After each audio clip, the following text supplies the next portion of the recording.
एक आदमी जिसकी फांसी परसों होनी है, उसकी जिंदगी के सिर्फ 48 घंटे बचे हैं।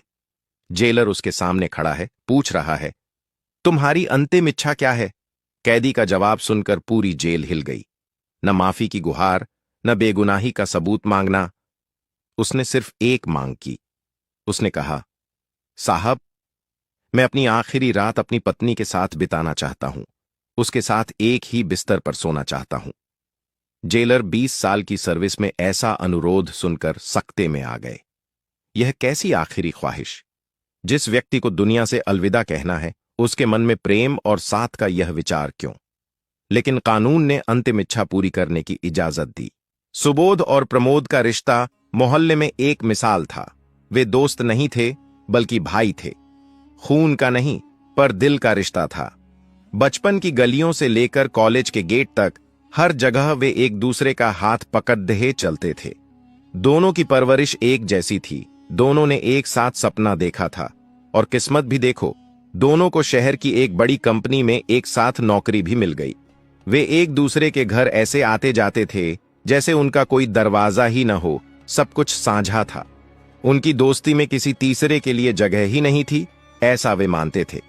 पर कहते हैं ना, जिंदगी में बदलाव जरूर आता है, और वह बदलाव आया वंदना के रूप में। वंदना उसी कंपनी में काम करती थी, और उसका स्वभाव इतना सरल और हंसमुख था कि सुबोध उसकी तरफ अनायास ही खींचा चला गया। सुबोध और वंदना का प्यार जल्द ही पूरे ऑफिस में चर्चा का विषय बन गया। वे साथ में लंच करते, एक ही टिफिन से खाना खाते, और वंदना की छोटी छोटी परेशानियों पर सुबोध का तुरंत हाजिर हो जाना उनकी नजदीकी को बयां करता था। उनका प्रेम शुद्ध था, लेकिन यहीं पर उनकी दोस्ती की नींव हिलने लगी। प्रमोद, जो हमेशा से सुबोध को अपना मानता था, उसे यह साझापन, यह नजदीकी रास नहीं आई। वह स्वभाव से थोड़ा असुरक्षित था, और उसे यह लगने लगा कि वंदना ने सुबोध को उससे दूर कर दिया है। यह सिर्फ वंदना को पाने की इच्छा नहीं थी, बल्कि सुबोध पर अपना एकाधिकार खोने की ईर्ष्या थी।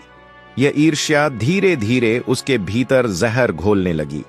एक दोपहर प्रमोद ने सुबोध से अपनी बात कह ही दी। उसने हंसने की कोशिश करते हुए कहा, यार सुबोध, मैं और वंदना भी दोस्त बन जाएं तो कैसा रहे? सुबोध ने बिना सोचे समझे हल्के अंदाज में मना कर दिया।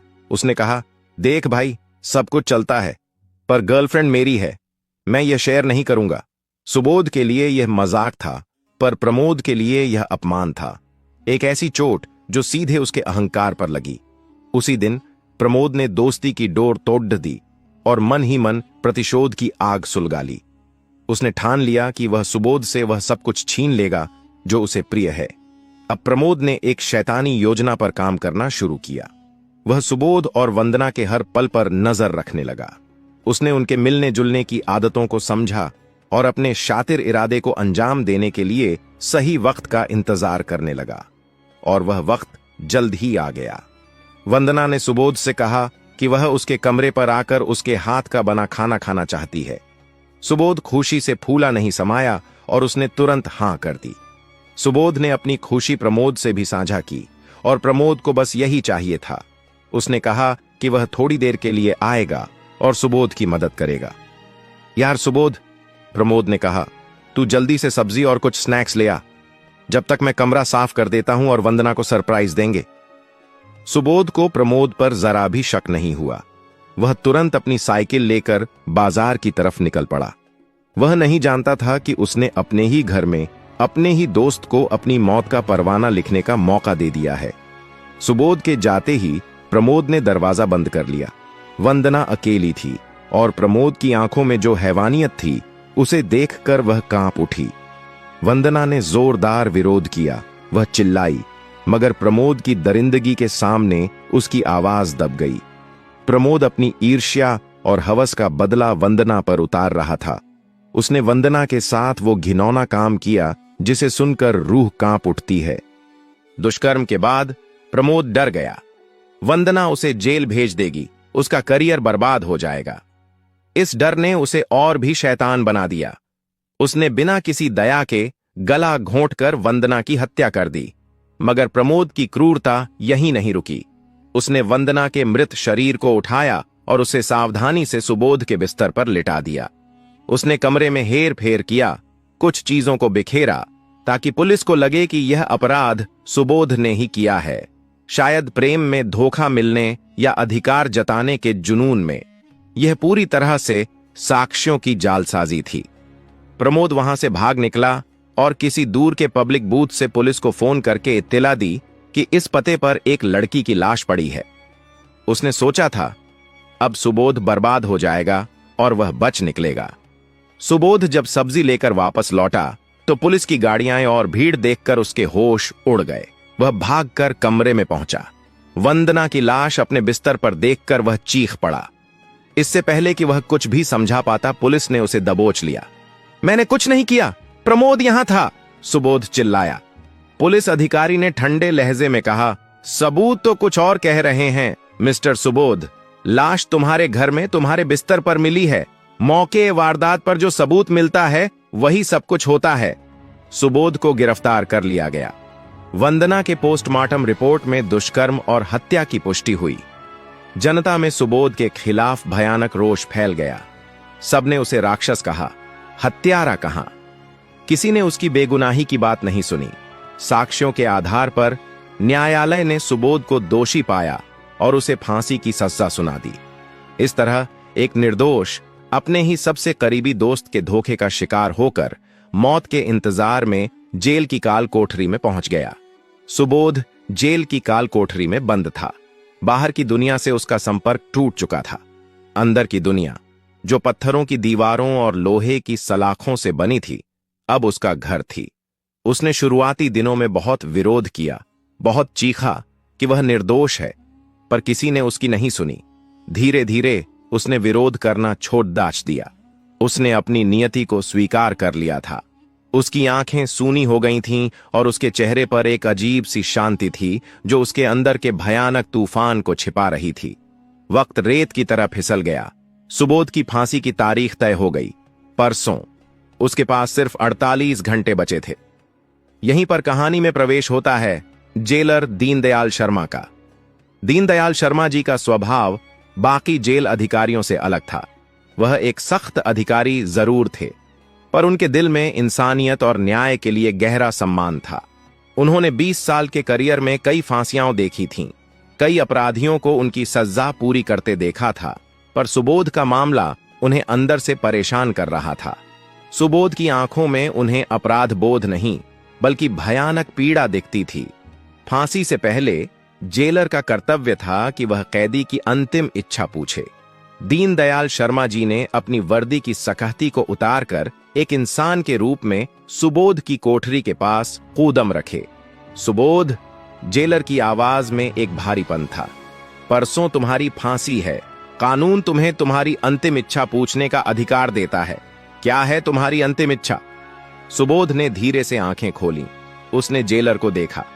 साहब, उसकी आवाज धीमी थी, पर उसमें एक अटल विश्वास था। मैं जानता हूं कि मैं निर्दोष हूं, पर मेरे पास यह साबित करने का कोई रास्ता नहीं है। मेरी अंतिम इच्छा बस इतनी है कि मैं अपनी पत्नी के साथ एक रात बिताऊं, उसके साथ एक ही बिस्तर पर सोना चाहता हूं। जेलर दीनदयाल शर्मा के कान बहरे हो गए। यह कैसी मांग है? उन्होंने सोचा। माफी नहीं मांगी, बेगुनाही साबित करने की गुहार नहीं लगाई। यह कैसी प्रेम की अंतिम चाहत है? जेलर को लगा कि इस मांग के पीछे कोई गहरा राज छिपा है। सुबोध अपनी पत्नी से कुछ कहना चाहता है, शायद कोई अंतिम सच्चाई जो वह दुनिया से साझा नहीं कर सकता। जेलर का मन द्वंद्व में था। एक तरफ कानून का पालन, दूसरी तरफ उनकी अंतरात्मा की आवाज। उन्होंने सुबोध की पत्नी को संदेश भिजवाया। जेलर साहब ने रात भर सोचा। सुबोध की आंखों में दिखी निर्दोषिता ने उन्हें एक बड़ा जोखिम भरा फैसला लेने पर मजबूर कर दिया। उन्होंने ठान लिया कि वह इस मामले की अंतिम जांच खुद करेंगे, अपनी तरह से। जेल के अंदर ही एक एकांत कमरा तैयार करवाया गया। उन्होंने किसी को कानों कान खबर न हो, इसलिए उस कमरे में एक उच्च संवेदनशील वॉयस रिकॉर्डर छिपा दिया। इस रिकॉर्डर का नियंत्रण सीधा उनके ऑफिस में था। जेलर ने यह दांव खेला क्योंकि वह जानते थे कि अगर सुबोध निर्दोष है तो वह अपनी पत्नी से अंतिम रात में जरूर कोई ऐसा सच कहेगा जो उसकी बेगुनाही साबित कर सकता है। कमरे के बाहर 2 वफादार बॉडीगार्ड तैनात कर दिए गए। सुबोध की पत्नी पहुंची। उसके मन में संदेह और प्रेम का तूफान चल रहा था। वह अपने पति को दोषी मानती थी, पर फिर भी वह उसकी अंतिम इच्छा पूरी करने आई थी। पत्नी को कमरे में ले जाया गया। उसने जैसे ही अपने पति को देखा, उसकी सारी कठोरता पिघल गई। वह दहाड़ मारकर रो पड़ी। सुबोध भी फूट फूट कर रोया। उनकी सिसकियां पूरे जेल के माहौल को गमगीन कर रही थीं। पत्नी और सुबोध काफी देर तक रोते रहे। आंसू थमने के बाद पत्नी ने हिम्मत करके पूछा, सुबोध, तुम सच बताओगे? इस आखिरी रात में तुमने वंदना को क्यों मारा? क्यों? क्या मैं भी तुम्हें गुनहगार मानूं? सुबोध ने पत्नी का हाथ थाम लिया। उसकी आवाज में एक ऐसी पीड़ा थी जिसे कोई झूठ नहीं कह सकता था। वंदना, सुबोध ने पत्नी के नाम का उच्चारण किया। तुम भी मुझे दोषी मानती हो? मैं तुम्हारी कसम खाता हूं, मैंने कुछ नहीं किया। उस रात मैं सब्जी लेने गया था और मेरा दोस्त प्रमोद मेरे कमरे में था। उसने वंदना को मारा और मुझे फंसा दिया। मैं निर्दोष हूं, पर साक्ष्यों ने मुझे दोषी बना दिया। अब देर हो चुकी है। सुबोध रोता रहा। पत्नी को अब यकीन हो चुका था कि उसका पति बेकसूर है। इधर जेलर दीनदयाल शर्मा अपने ऑफिस में बैठे यह सब सुन रहे थे। जब उन्होंने सुना, मैंने नहीं मारा, प्रमोद मेरे कमरे में था, तो उनके हाथों से रिकॉर्डिंग की कॉपी फिसल गई। उनकी आंखों में आंसू आ गए। उन्हें अपने 20 साल के करियर में पहली बार लगा कि वह एक बहुत बड़ी गलती करने जा रहे थे। बाहर खड़ीडीढ़ी बॉडीगार्ड्स भी, जो बरसों से साजा और अपराध देखते आ रहे थे, रो पड़े। जेल का कठोर माहौल उस रात इंसानियत के आंसुओं में भीग गया था। सुबोध ने अपनी पत्नी को दिलासा दिया, तुम जाओ, बच्चों को अच्छे से पालना, उनसे यह सच कभी मत बताना, उन्हें कानून पर भरोसा रखना सिखाना, नहीं तो उनका दिल टूट जाएगा। पत्नी ने उसे अंतिम विदाई दी। वह वहां से निकली, पर अब वह सिर्फ एक दुखी पत्नी नहीं थी, वह सत्य की गवाह थी। जेलर दीनदयाल शर्मा ने रिकॉर्डिंग बंद की। वह तुरंत उठ खड़े हुए।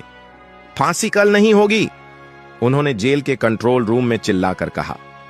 जेलर ने तुरंत एक हाई लेवल मीटिंग बुलाई और वह वॉयस रिकॉर्डिंग वहां मौजूद सभी प्रशासनिक और न्यायिक अधिकारियों के सामने रख दी। रिकॉर्डिंग सुनकर सब हैरान रह गए। सबने माना कि कानून से एक भयानक गलती हुई है। तत्काल फैसला लिया गया, सुबोध की फांसी तुरंत रोकी जाए और प्रमोद की तलाश शुरू की जाए। पुलिस ने तुरंत कार्रवाई शुरू की। प्रमोद की तलाश की गई और उसे शहर से भागने से पहले ही गिरफ्तार कर लिया गया। प्रमोद को न्यायालय में पेश किया गया। जब वॉयस रिकॉर्डिंग और सुबोध की पत्नी की गवाही पेश की गई, तो प्रमोद की क्रूरता का पर्दाफाश हो गया। प्रमोद ने अपना अपराध कबूल कर लिया। न्यायालय ने प्रमोद को वंदना की हत्या और दुष्कर्म के जुर्म में फांसी की सजा सुनाई और सुबोध को बाइज्जत रिहा करने का आदेश दिया। सुबोध जेल से आजाद होकर अपने परिवार से मिला। उसकी पत्नी, बच्चे और पूरे शहर ने उसका स्वागत किया। उसने सिर्फ अपनी जान नहीं बचाई, बल्कि एक ईमानदार जेलर की हिम्मत और इंसानियत ने भारत के न्यायिक सिस्टम पर जनता के भरोसे को टूटने से बचा लिया।